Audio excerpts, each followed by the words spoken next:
ప్రియమైన మిత్రులారా, అందరికీ నమస్కారం. మీ అందరికీ ప్రపంచ పర్యావరణ సంస్థ విజ్ఞప్తి చేస్తుంది.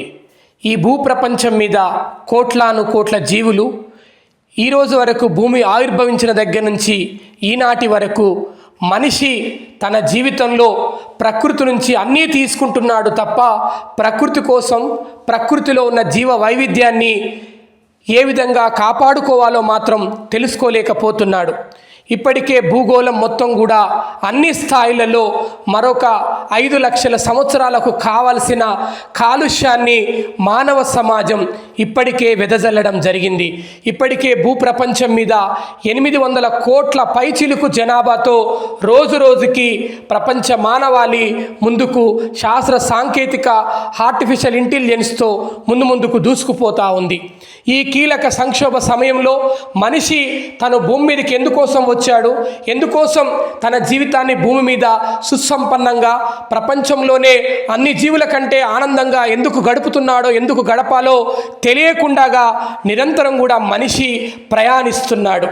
ఈ కీలక సమయంలో, ఈ సంక్షోభ సమయంలో మనిషి తనను తను ఏ విధంగా కాపాడుకోవాలి, తనను తను ఏ విధంగా సంరక్షించుకోవాలన్న విషయాన్ని పూర్తిగా ఆదమరిచి జీవిస్తున్నాడు.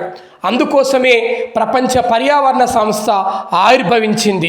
గత 10 సంవత్సరాలుగా let us unite protect our environment, పర్యావరణ పరిరక్షణకై విశ్వ మానవులంతా ఏకమవుదామన్న నినాదంతో గల్లీ నుండి ఢిల్లీ వరకు ప్రపంచ పర్యావరణ సంస్థ పౌరులందరినీ భాగస్వామ్యులను చేస్తూ పర్యావరణ పరిరక్షణ దైవ కార్యక్రమం కంటే అత్యంత కీలకమైన కార్యక్రమంగా ప్రభుత్వ అధినేతలు, ప్రజలు, స్వచ్ఛంద సంస్థలన్నింటినీ కలుపుకొని ఈరోజు నేచర్ ఈజ్ అవర్ టీచర్ కార్యక్రమం ద్వారా పాఠశాల స్థాయి నుంచి విద్యార్థులలో విద్యాలోకంలో పర్యావరణ పరిరక్షణ మహా ఉద్యమాన్ని నిర్మించాలని, అందుకోసం మన tax filing India CEO Srinivas గారు, MD పూలందేవి గారి సహకారంతో మన ప్రపంచ పర్యావరణ సంస్థ అనేక సేవా కార్యక్రమాలను, అనాథ బిడ్డలను చదివించడం, అదేవిధంగా సే నో టు ప్లాస్టిక్, మొన్న మధ్య జరిగిన మేడారం మహా జాతరలో